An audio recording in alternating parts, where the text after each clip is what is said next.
एक दिन की बात है। एक ऊंट और उसका बच्चा बातें कर रहे थे।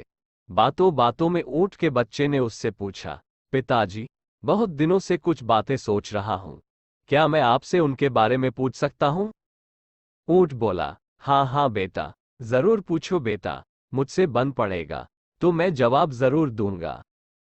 हम ऊंटों के पीठ पर कुबड़ क्यों होता है पिताजी? ऊंट के बच्चे ने पूछा। ऊंट बोला, बेटा, हम रेगिस्तान में रहने वाले जीव हैं। हमारे पीठ में कुबड़ इसलिए है ताकि हम इसमें पानी जमा करके रख सके। इससे हम कई कई दिनों तक बिना पानी के रह सकते हैं। अच्छा, और हमारे पैर इतने लंबे और पंजे गोलाकार क्यों हैं? ऊंट के बच्चे ने दूसरा प्रश्न पूछा। जैसा मैं तुम्हें बता चुका हूं कि हम रेगिस्तानी जीव हैं।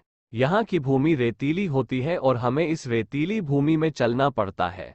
लंबे पैर और गोलाकार पंजे के कारण हमें रेत में चलने में सहूलियत होती है। अच्छा, मैं हमारे पीठ में कुबड़, लंबे पैर और गोलाकार पंजों का कारण तो समझ गया, लेकिन हमारी घनी पलकों का कारण मैं समझ नहीं पाता। इन घनी पलकों के कारण कई बार मुझे देखने में भी परेशानी होती है। ये इतनी घनी क्यों है? ऊंट का बच्चा बोला। बेटे, ये पलकें हमारी आंखों की रक्षा कवच है। ये रेगिस्तान की धूल से हमारी आंखों की रक्षा करते हैं।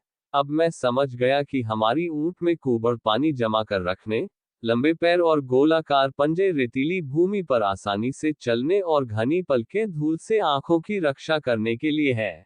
ऐसे में हमें तो रेगिस्तान में होना चाहिए ना पिताजी? फिर हम लोग इस चिड़ियाघर में क्या कर रहे हैं? सीख प्राप्त ज्ञान, हुनर और प्रतिभा तभी उपयोगी है जब आप सही जगह पर हैं, अन्यथा सब व्यर्थ है।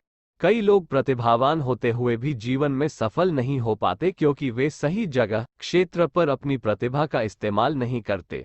अपनी प्रतिभा व्यर्थ जाने मत दें। धन्यवाद।